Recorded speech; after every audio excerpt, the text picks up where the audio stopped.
So let's take a look at what we need to do next. So in our touches began here, let's move down and let's add in a function, and we'll call this touches moved. Okay, and we're going to add in a for touch in touches, and we're just kind of copying the code up above there. We'll say touch location is equal to touch dot location in node, and we're going to go to self. All right, and the other thing it's asking to do is an override function. So if that wasn't added, make sure you add it in there. And what we're going to do is we're going to go to player.position.x is equal to bracket touch location dot x exclamation point. And what I like to do here is I like to literally copy and paste it here, change x to y, and then x to y here. And look at that, it's pretty simple. Okay, so let's run that. Let's run that and see what happens. Okay, and you can see that. Look at that. That actually is looking pretty good. Okay, while we're here, the goals actually look pretty good, but we don't want them to there to be a space. So the goal size is block size is 50. So why don't we add in one item here? So let's go to the top block here. Let's add in the block size. We can add in block size dot height. Okay. Now, what that's going to do is we'll add in the block size dot height. All right, let's take a look at that here. So it should work, and yeah, look at that.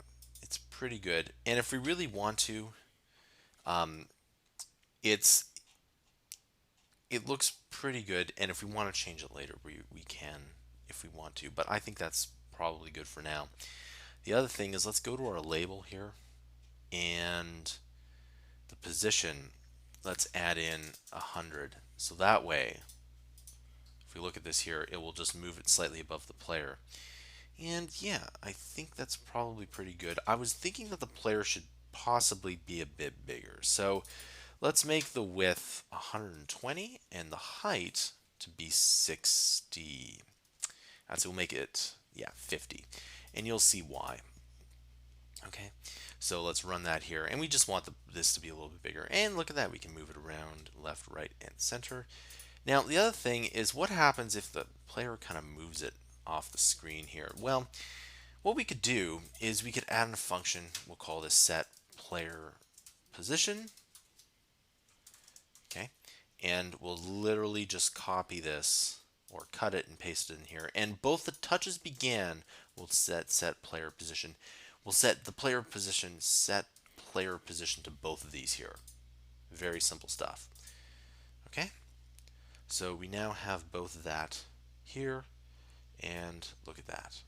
Looks pretty good. And then you can kind of move it around here. Now, it's if you want that, you can add that in here, but some people don't like that here. Okay, let's go ahead and let's spawn the collectibles. So in order to do that, we need to add another function. We'll call this spawn multiple collectibles, and we'll say for underscore in 1 dot dot dot 30. That'll make it will spawn 30 here. We'll say spawn collectibles. Okay, and we'll go collectible count is equal to collectible count plus 1. So what we're doing is we're spawning the amount, we're keeping track of the collectibles. This is super important in game development. Oftentimes, let's say you have a game where you need to collect everything in the scene. Let's say all the collectibles before you move on to the next scene. This is how you do it, and it's really important. So I'm just going to go ahead and add that in here. And what we'll do is we will say move to goal here. And of course, we always have to, I always get ahead of myself, and I always say spawn multiple collectibles. All right, so let's go ahead and let's run that here. And this should be it here, right? So we have the spawn multiple collectibles here. And you can see here, if we go to the spawn collectibles here, everything should be working for now. All right, this includes the tutorial.